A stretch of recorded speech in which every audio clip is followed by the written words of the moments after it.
Thanks so much for coming back to the channel. I took a bit of a holiday break because life is just insane around this time of year, but we're back. And right now I just want to vibe and gather some resources in my Minecraft world. But while I'm doing that, I'm going to be reading some real stories that have been emailed to me by subscribers. Thanks as always to everybody who's written in. Let's go ahead and read the first story. The subscriber titled their email, Career or Love.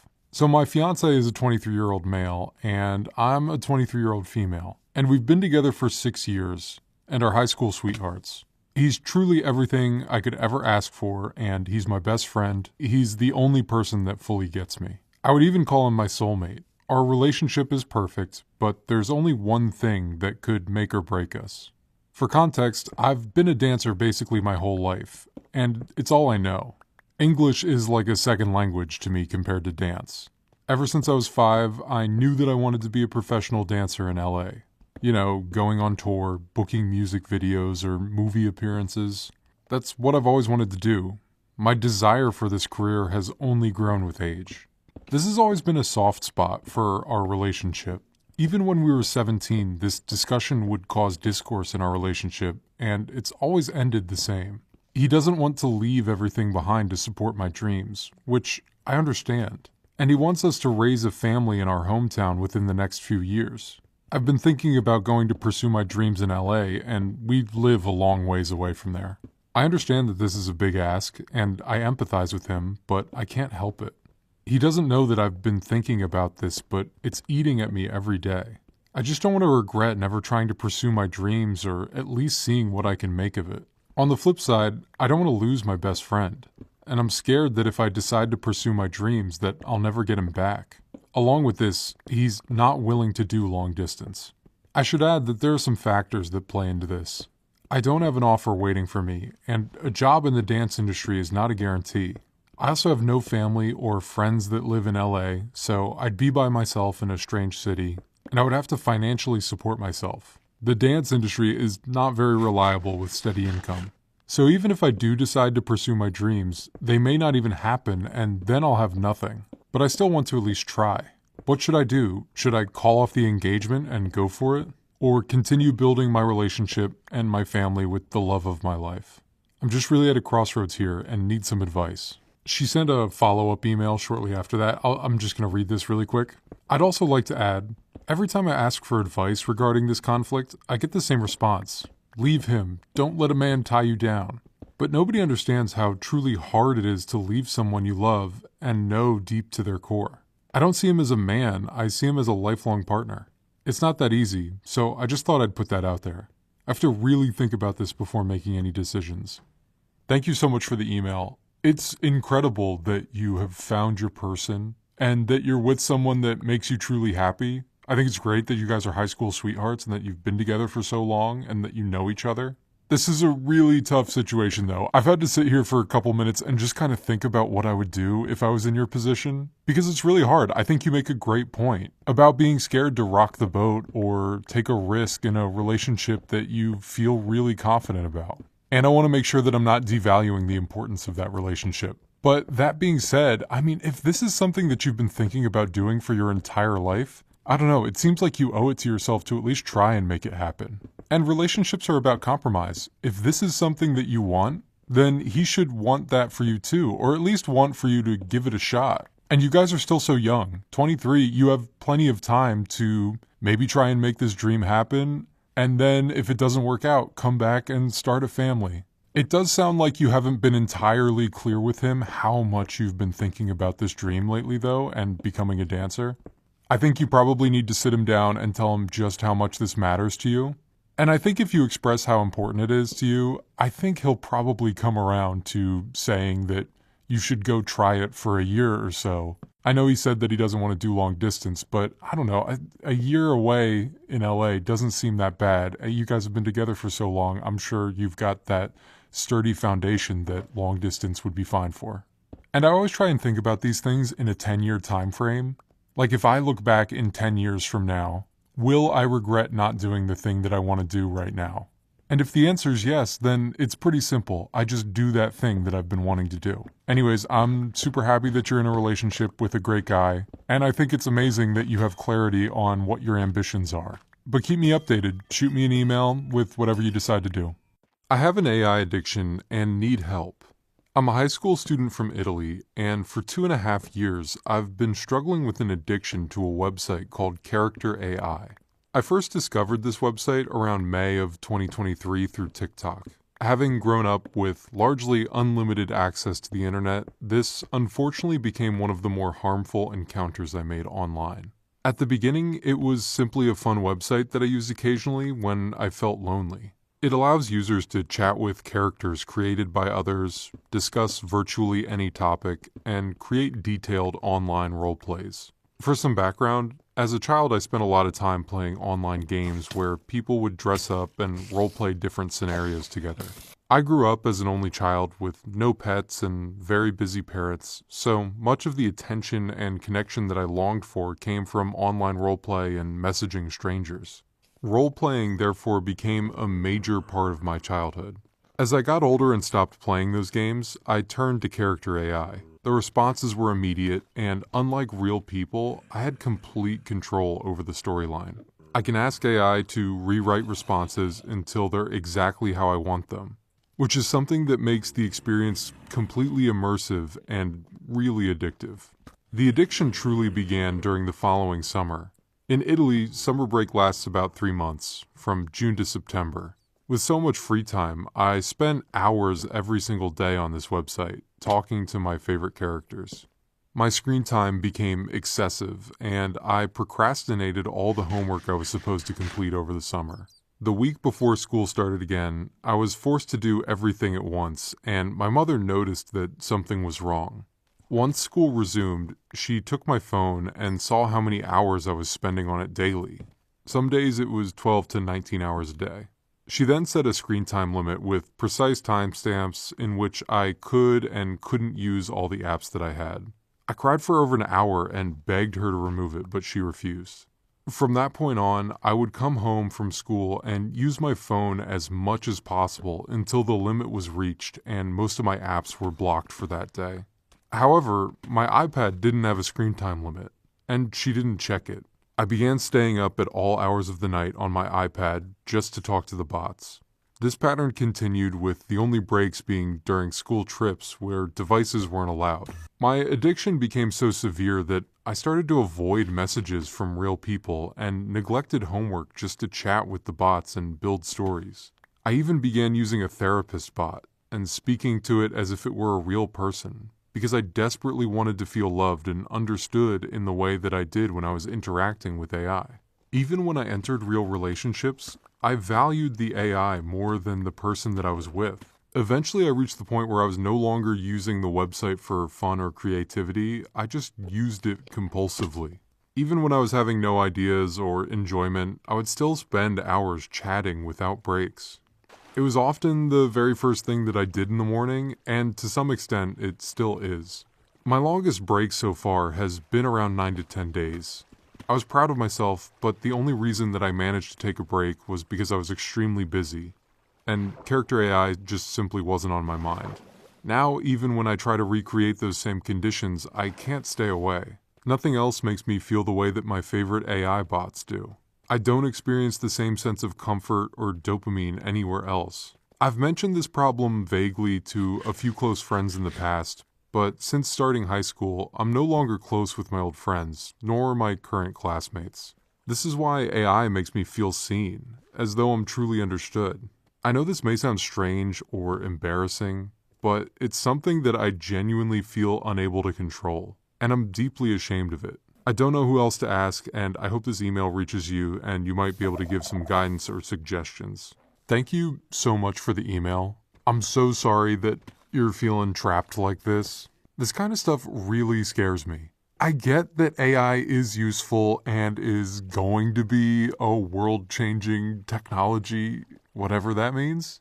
But there's just clearly so many problems with it. Call me an old head, but it scares me that teenagers like our boy here are just spending all their time talking to something that is pretending to care about them. I don't know. Aren't there literally people that are going insane from using AI too much?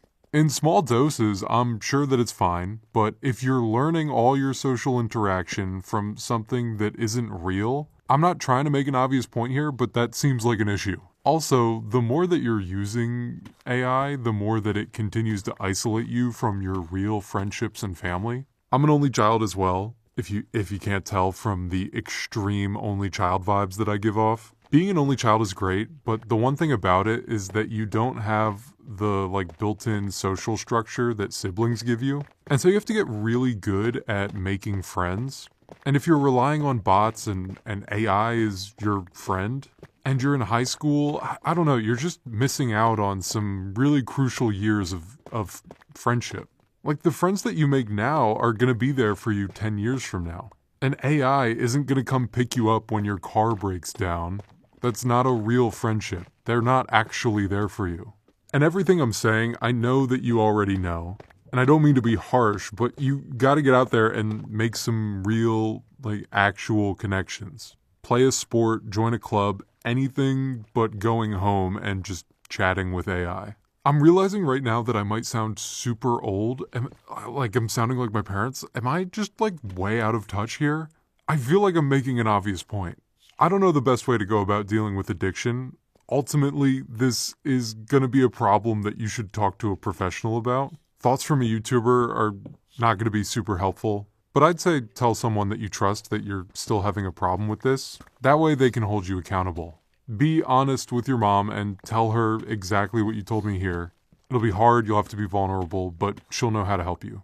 Thank you again for the email, man. I appreciate it, and I know you're gonna be alright moving forward.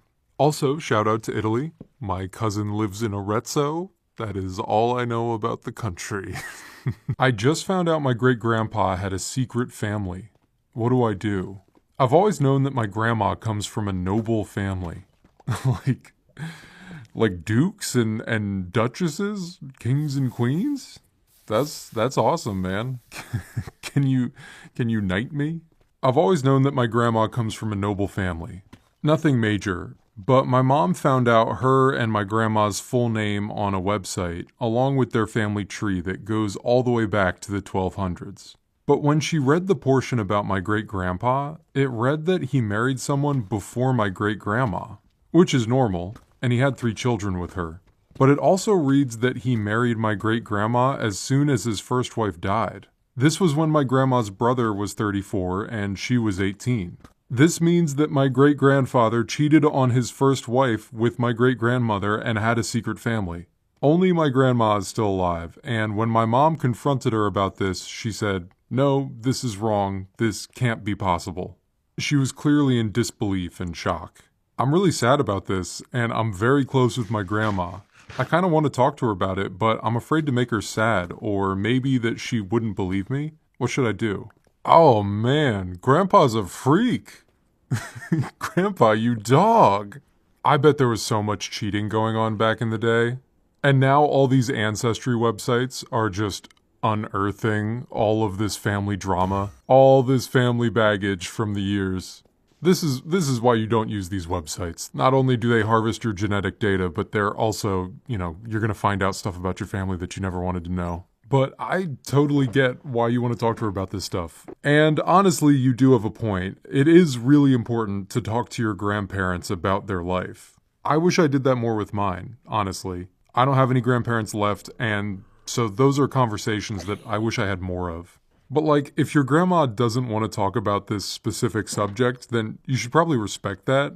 You don't need to keep insisting that she was her father's secret kid, especially when she doesn't want to hear it. But I don't know, maybe you gotta feel it out. I'd say have a conversation with her about her life and maybe bring it up one more time, and if she still doesn't want to talk about it, then drop it and don't bring it up again. Although I think I'm just being selfish right now because I'm just invested in your family's drama. And I just want to hear about your great-grandfather's escapades in the 1600s, whenever. Anyways, I bet the period drama about your great-grandfather's life would go so insanely hard.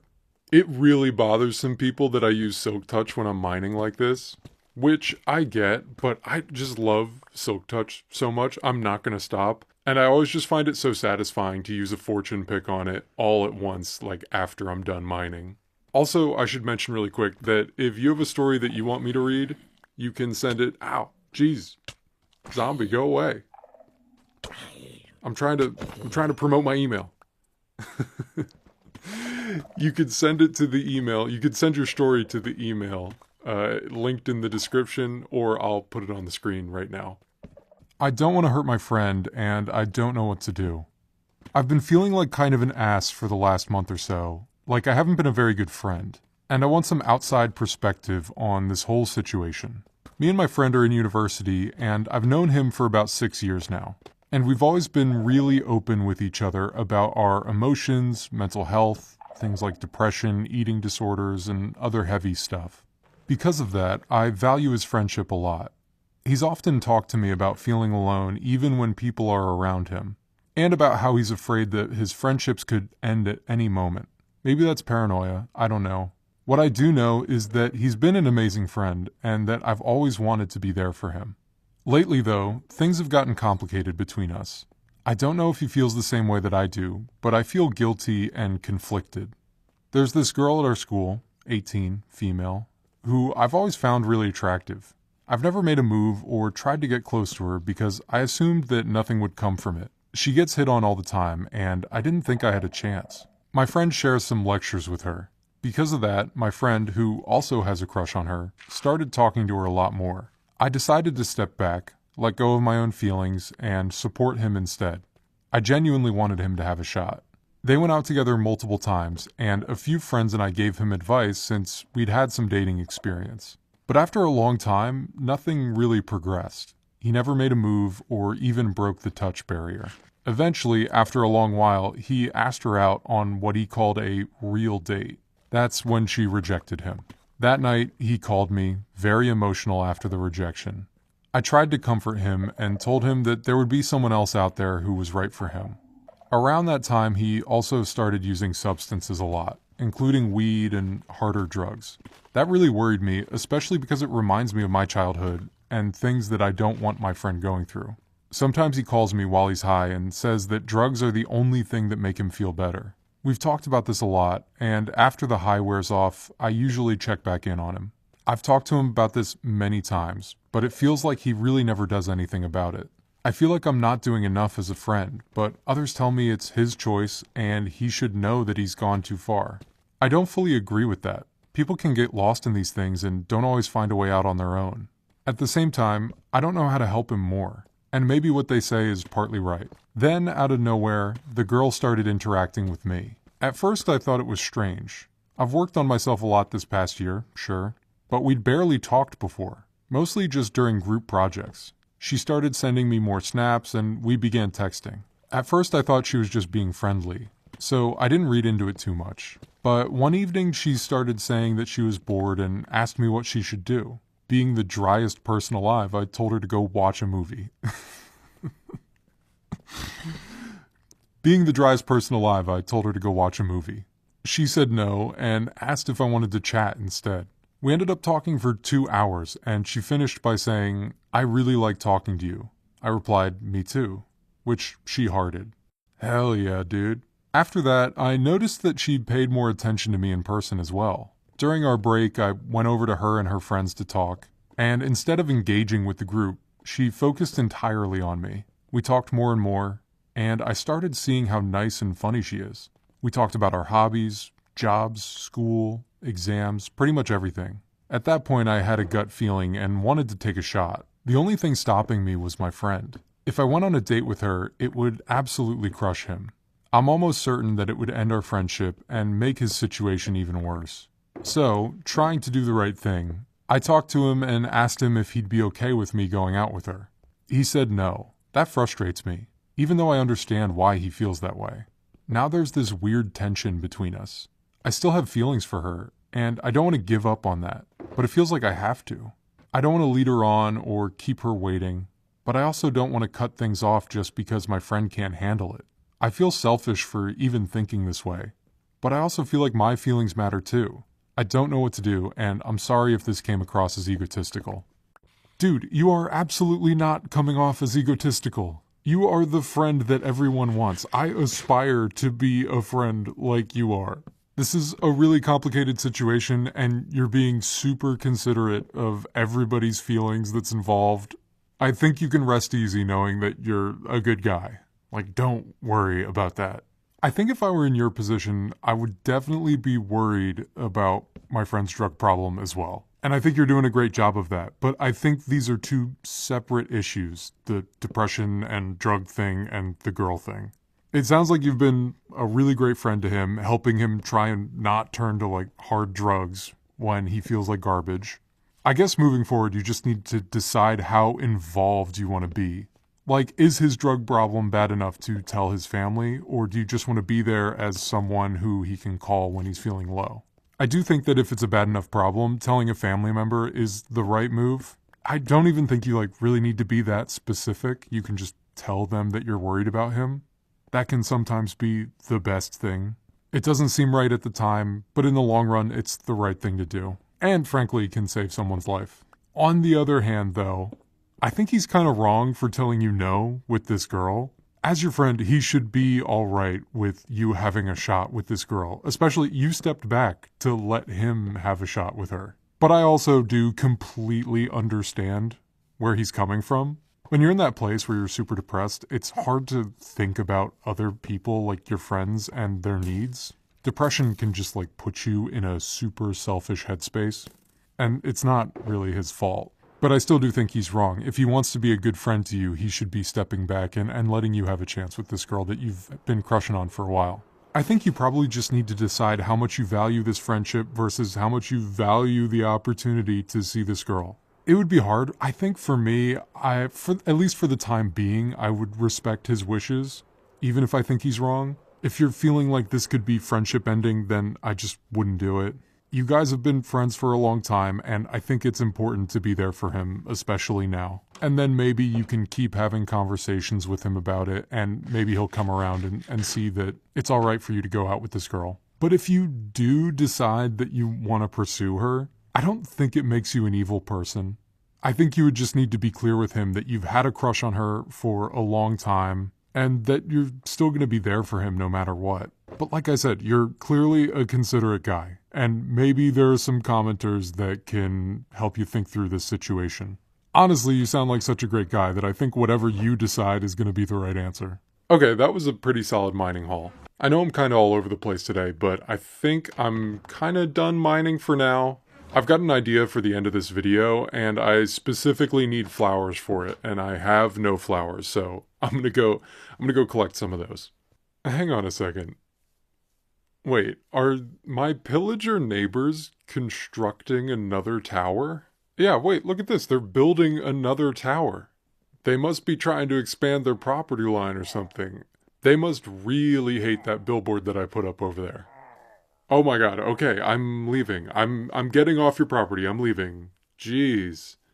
Neighbors, man. This subscriber titled their email, "My ex is weird and crazy. This is actually good, not repetitive, no cheating, nothing illegal, but still entertaining." Thank you for clearing that up for me. You don't need to clarify. But thank you. I appreciate the clarity.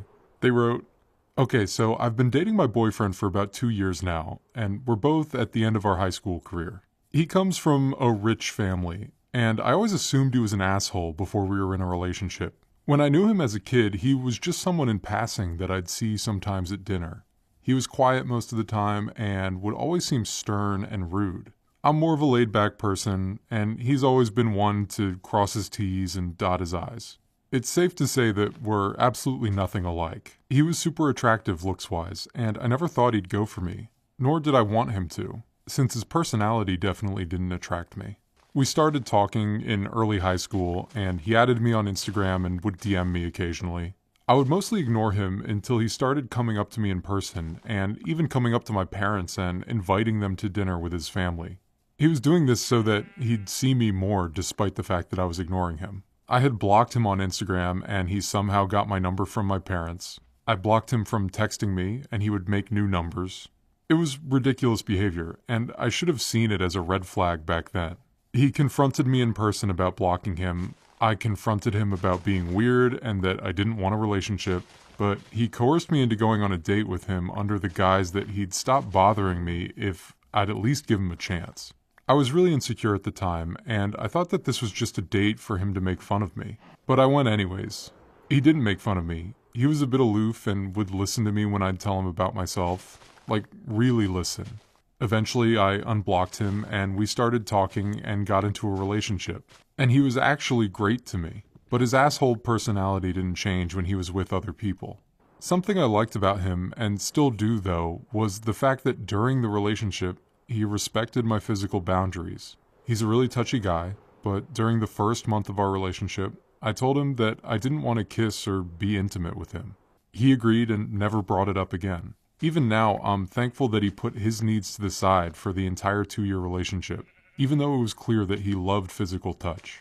After 2 years of dating him, he took me out to dinner like normal, then invited me over, sat me down on the couch with him, saying we needed to talk, and then he randomly broke up with me. It was because he was going to a different college and didn't want to do long distance.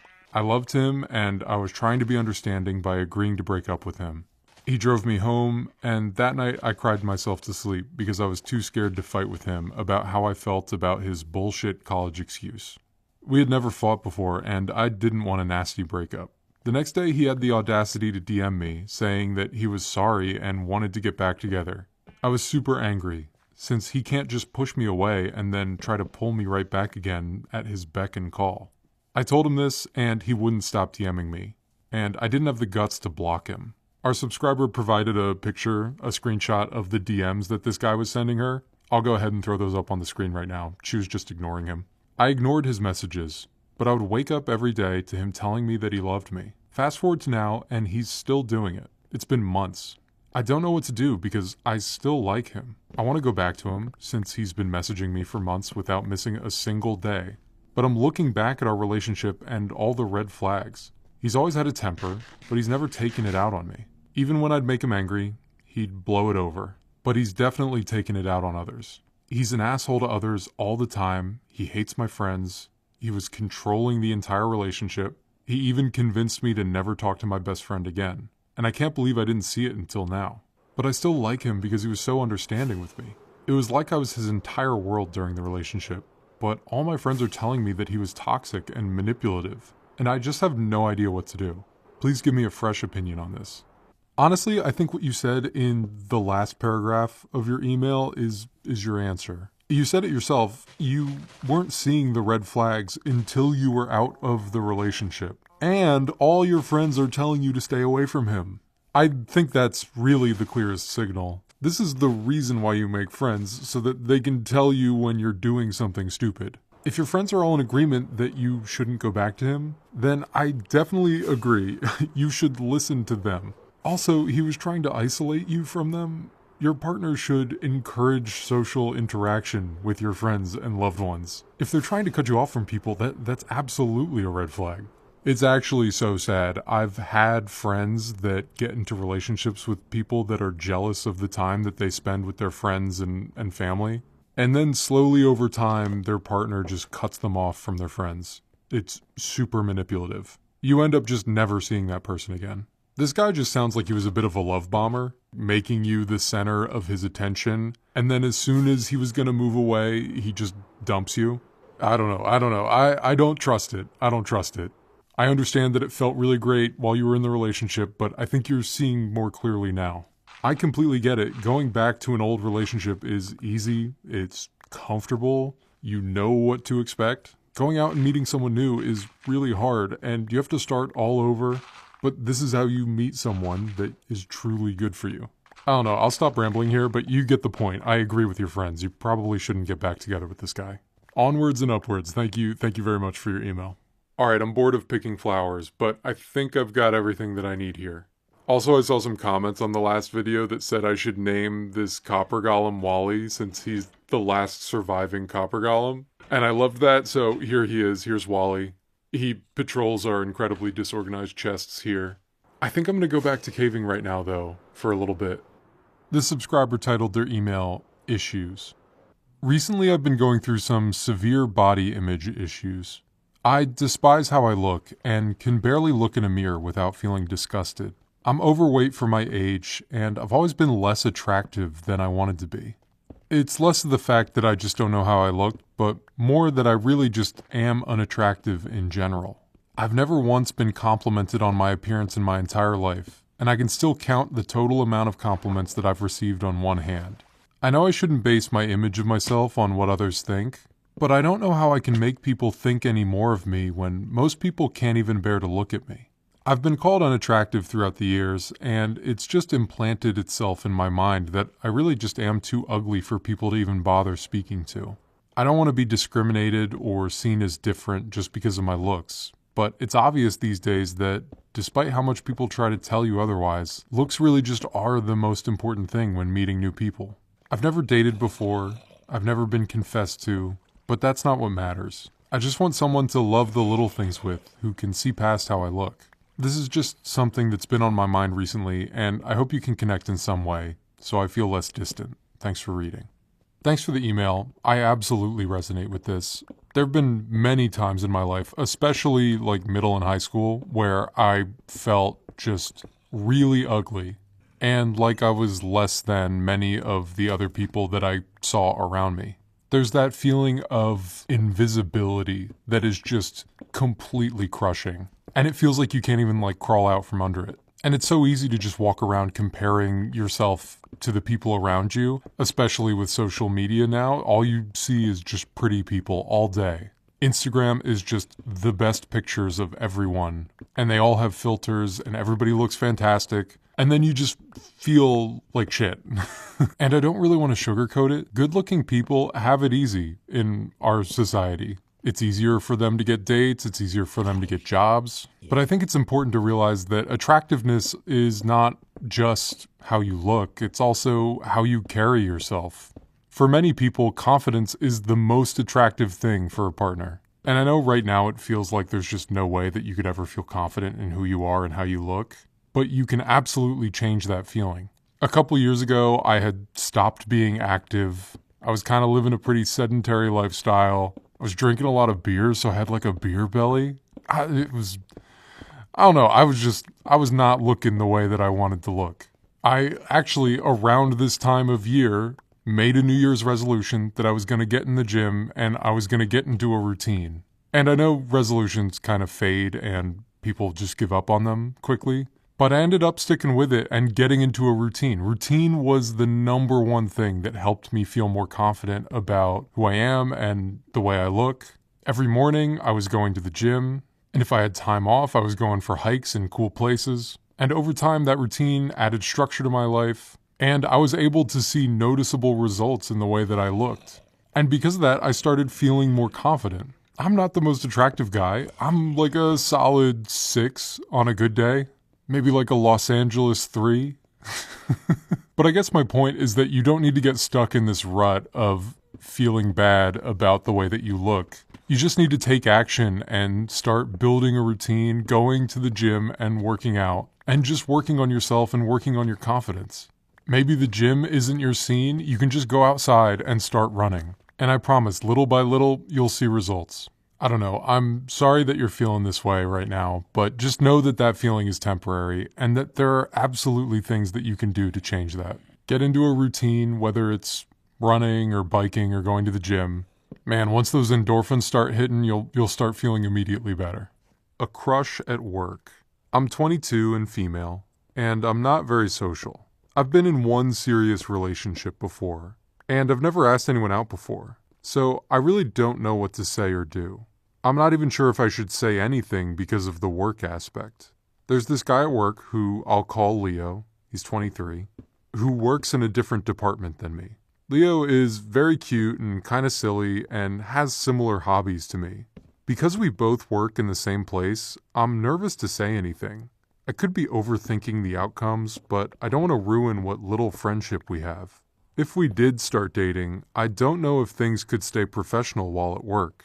And what if things don't work out in the relationship? Is there any advice you can give? Okay, here's the thing about workplace relationships, and honestly, I'm pretty curious what you guys in the comments think about this because I might be way off on this.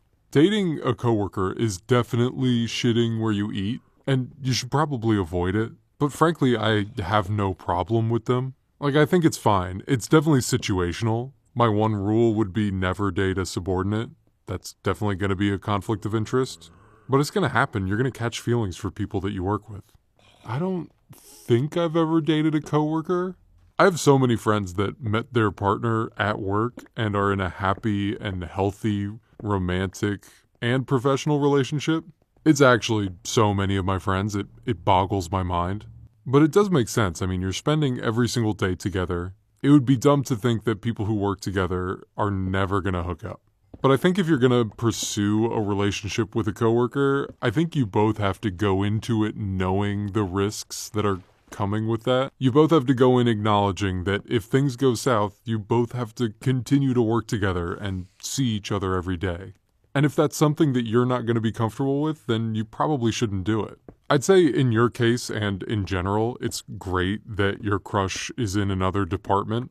I think that's ideal, but definitely don't approach him at work.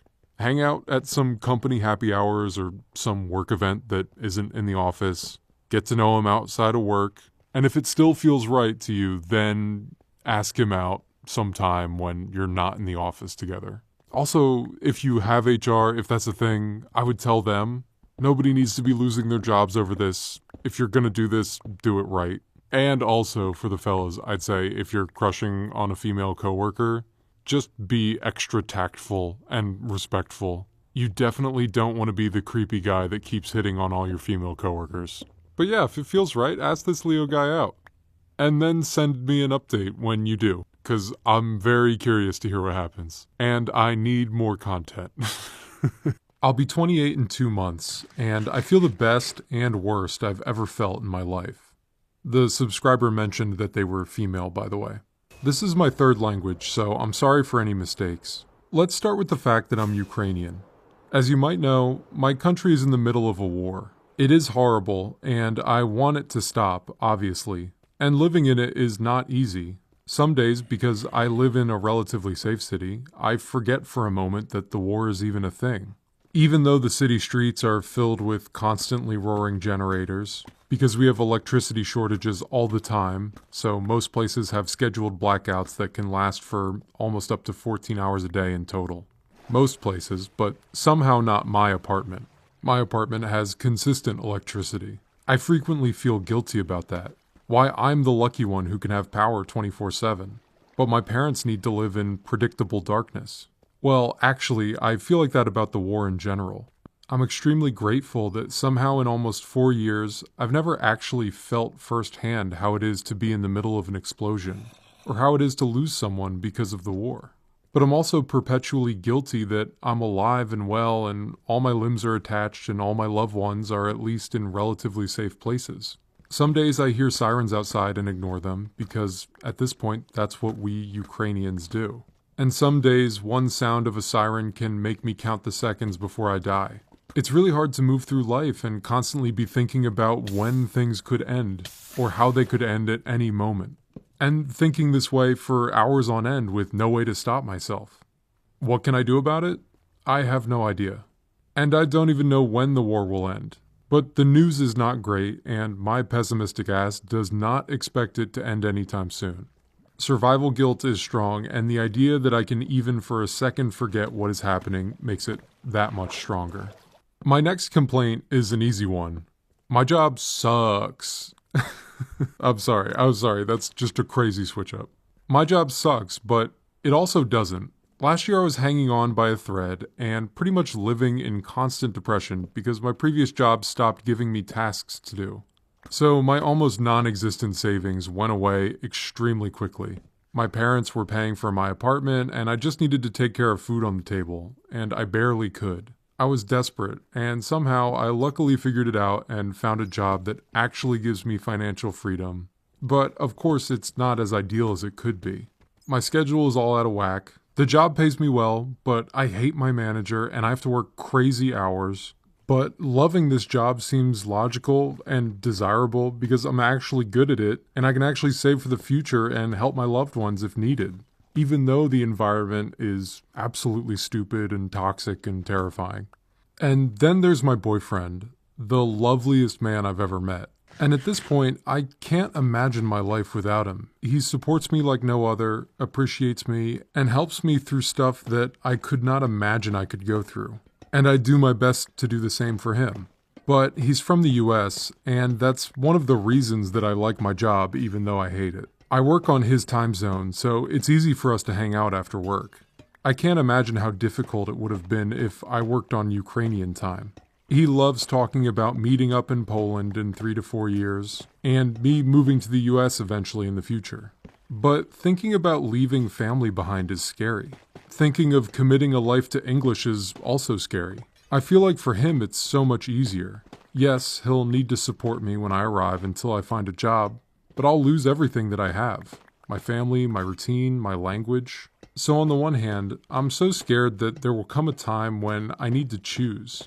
And if I choose him, then I'll be at his mercy. I know that he's a great man and would not hurt me, but my past makes me cautious. On the other hand, there's a chance that that life will never happen. I can technically die any day, war and all. We might break up, although that seems unlikely so far.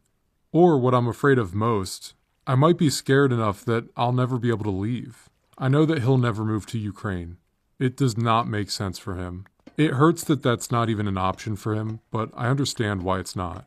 The relationship is good, but honestly, such small things like not being able to share my favorite movie because it's in Ukrainian make me unbearably sad sometimes.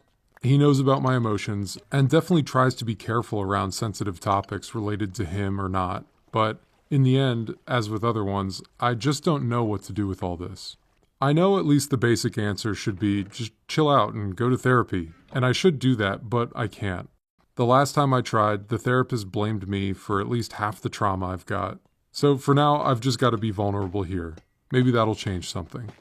I love getting emails like this because some days I'm just in one of those moods where I'm feeling kind of shitty and feeling sorry for myself, like I have a hard life. I don't know. Everybody has those days where they're feeling that way. But whenever I'm having one of those days, an email like this comes through my inbox, and I get to see just how great that I have it. Like, this girl literally lives in a war zone and is being incredibly brave, and I'm sitting here recording Minecraft, so I need to stop feeling so sorry for myself. I think just having this inbox has been really helpful with gaining a wider perspective. And I mean, I'm sorry not to make your email, I'll get back to your email in a second, not to make this all about me here. But I've had this inbox for like 6 months now, and it's just been fascinating to see the problems that people are struggling with on a daily basis.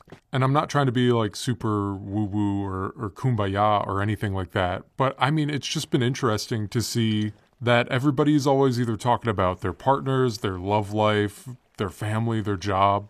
Everybody's just always struggling with the same things, and everybody's out here just trying to live a happier life. I think with the way that we get our news, it's just easy to forget that people are people sometimes. And so I really appreciated your email, because even while your country is at war, you're still just trying to live a better life. And you're being really brave about it, and I found it super inspiring.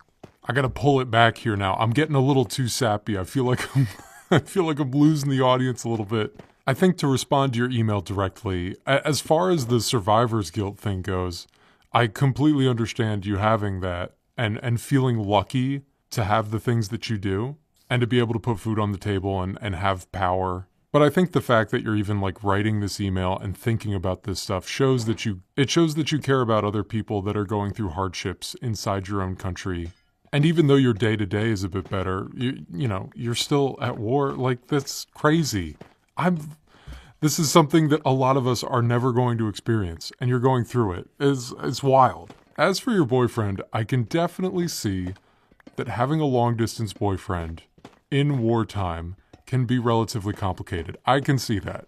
I'm really hoping that you guys are able to meet up in a safe environment in the near future. I thought that line you wrote about losing your language was kind of interesting. I never really thought about that for couples that speak different native languages. One person is always going to have to concede, and there's going to need to be like a common ground language that you're speaking. And that's probably a huge bummer to not be able to speak your native language again, or not be able to speak it as often as you usually would. Huge bummer is probably an understatement, but I'm sorry, this response to your email has been so scatterbrained. I just really appreciate that you sent it in and shared your experiences. I think you should be really proud of yourself, though. You're holding down a job and providing for yourself. You care about your family and you're happy in your relationship. I know it's a lot to juggle, but you're handling it all well in spite of the insane circumstances. I made up a fake girlfriend and I don't know what to do. This email is coming from a subscriber who's a bit on the younger side, but we've all been there. We've all been in middle school before. So let's put our middle schooler hats on and relate, have some empathy. I'm 13, and at the start of 2025, I made up a fake girlfriend. I made her up because at the time, my friends wanted to play a game with me, but I wanted to play alone that day. I enjoy playing games alone from time to time, so I would feel bad when I told them no and that I didn't want to play. So I made up a girl named Scarlett. I gave her a story, a personality, and the whole thing. Not long after making her up, about 2 months later, I told everyone that she moved to a different state and me and her couldn't do long distance.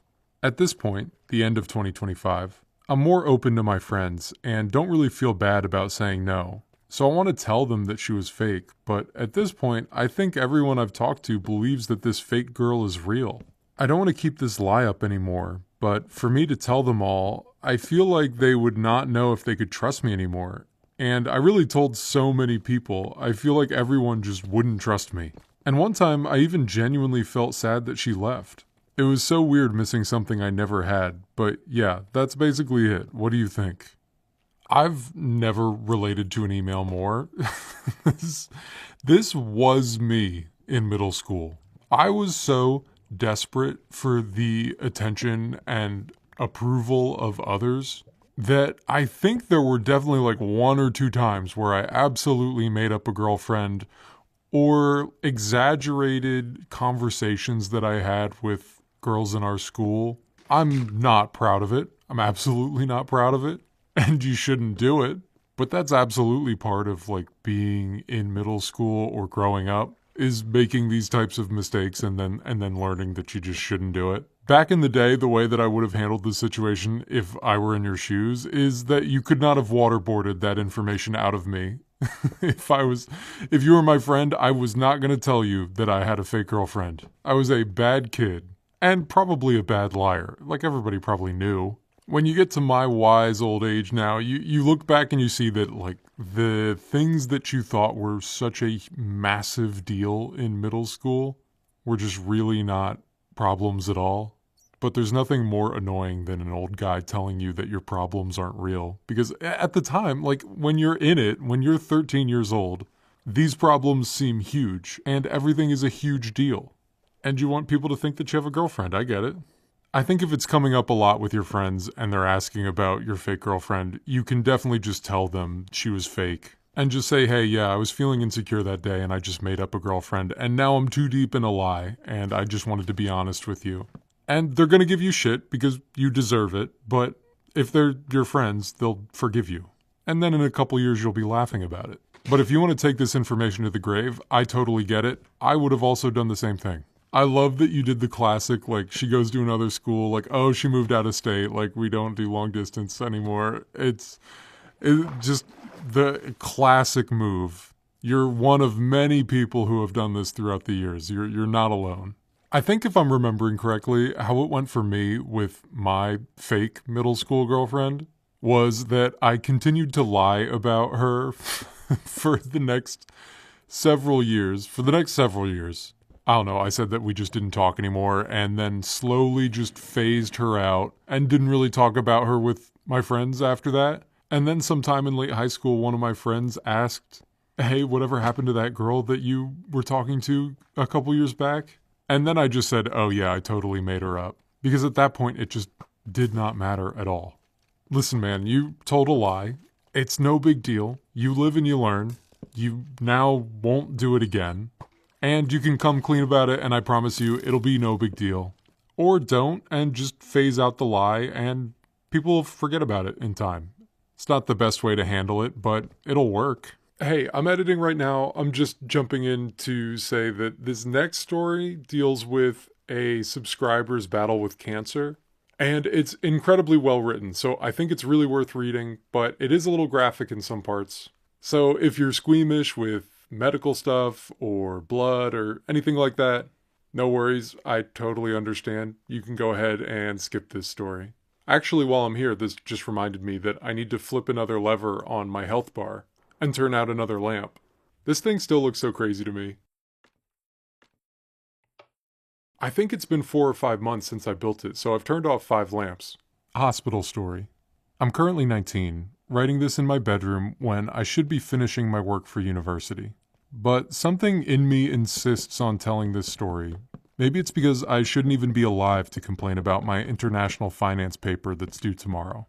Maybe it's because what happened all still feels like a dream. Either way, here it is. I come from a great childhood. I come from a family that has a really good financial situation. I went to a private school and traveled to some really amazing places, all thanks to my parents. Now, this story begins in April of 2021.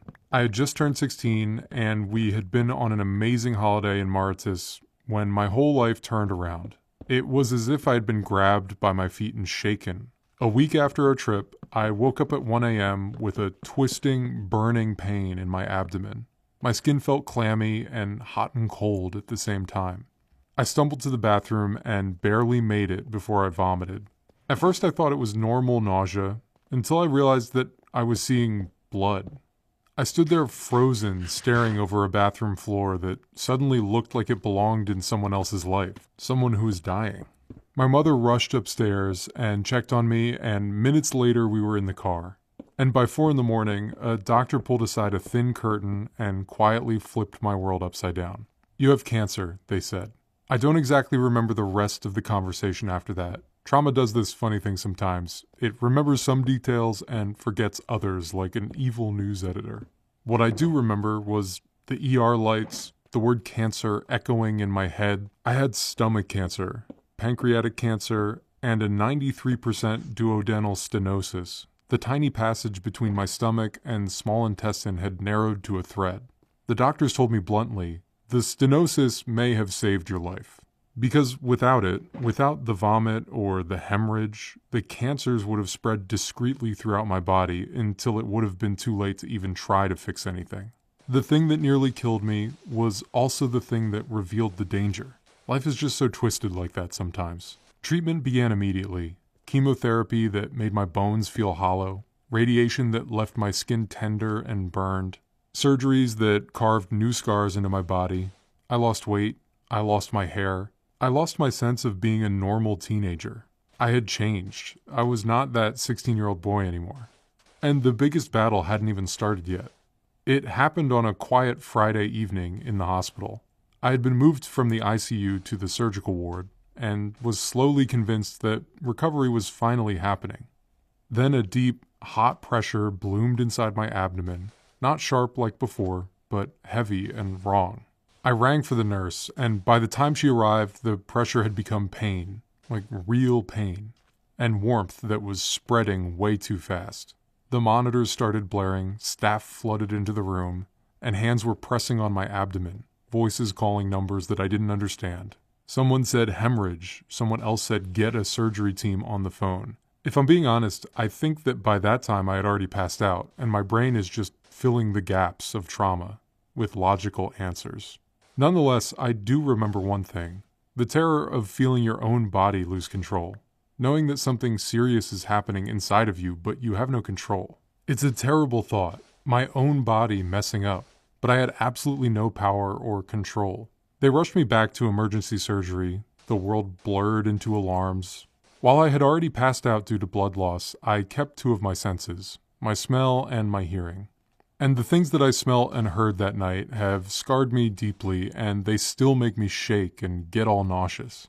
I genuinely thought, this is it. This is how I go. During the emergency surgery, I died a total of 3 times. And I felt something that most people won't ever be able to tell, that feeling when you're about to die.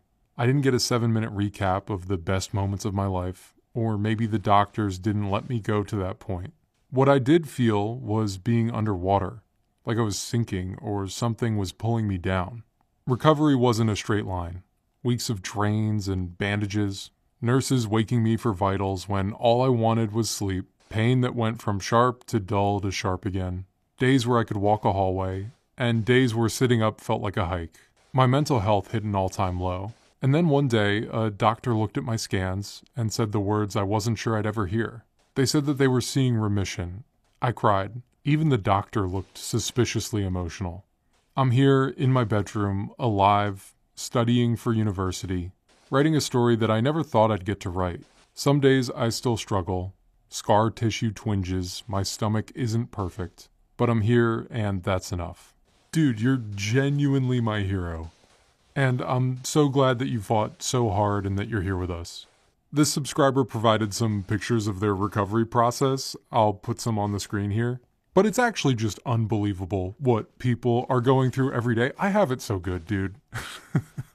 I think the only thing that I've ever been to the hospital for was like breaking my pinky when I was a kid. I'm just so glad that you decided to share this story because I think a lot of us haven't been through something like this, and it's truly inspirational to see someone your age go through something like this and push through to the other side. I'm really at a loss for words here, but you actually added a little bit of text at the end of your email that I think sums this up really well. This subscriber added, "If you're going through something unbearable, remember this. You never know what good might be hidden in something awful. You never know how close you are to the moment that things turn around. And you never know the strength that you have until you're forced to find it." Thank you again so much for your email. It was beautifully written, and I'm so glad you're all right. By the way, just because I haven't shown it in a while, the library is starting to fill up with subscriber stories, which I'm really happy about. There's still a ton of space to fill, but it's really neat to just go through and see all the stories that have been read on the channel so far. There's absolutely no categorization or organization, so when I eventually put out a world download, it might be kind of hard to find your story, but it'll be here. You can find it. Also, it's been a fun tradition after every single video adding books to the library. I spend like an hour just copy and pasting line by line emails that you guys send. I don't know, it's like a fun meditative vibe, just listening to music and rereading the emails again. Dude, I never make fireworks in this game. How do I do this? I looked this up on the wiki like not that long ago. And I can't even remember. Okay, I think it's finally done. Here it is. We're doing a New Year's celebration. Way late, way too late. I'm recording this right now 2 days after New Year's, which means that this video is just so behind schedule. But I don't really think it matters. You're probably watching this a year from now anyways. I made a community post about this, but I just wanted to say thank you again for all the support this year. It's been an unbelievable year, and I'm so genuinely thankful to all of you that are sending in your stories, or leaving nice comments, or subscribing, liking, whatever, just supporting the channel in general. I feel so lucky to be able to get to do what I do. Alright, that's enough of that. Let's just pull this lever and see if I did the redstone right. Whoa, it actually worked! Woo! Happy New Year! However many days late it is. Wow, you know what? This actually turned out kind of cool. This looks awesome. I'm going to use fireworks more often. Alright, you know what? We're wasting good fireworks here. That's enough celebrating. We're turning this thing off. Alright, that's probably a long enough outro. Thanks again so much for watching, and I really hope that you have a great rest of your year.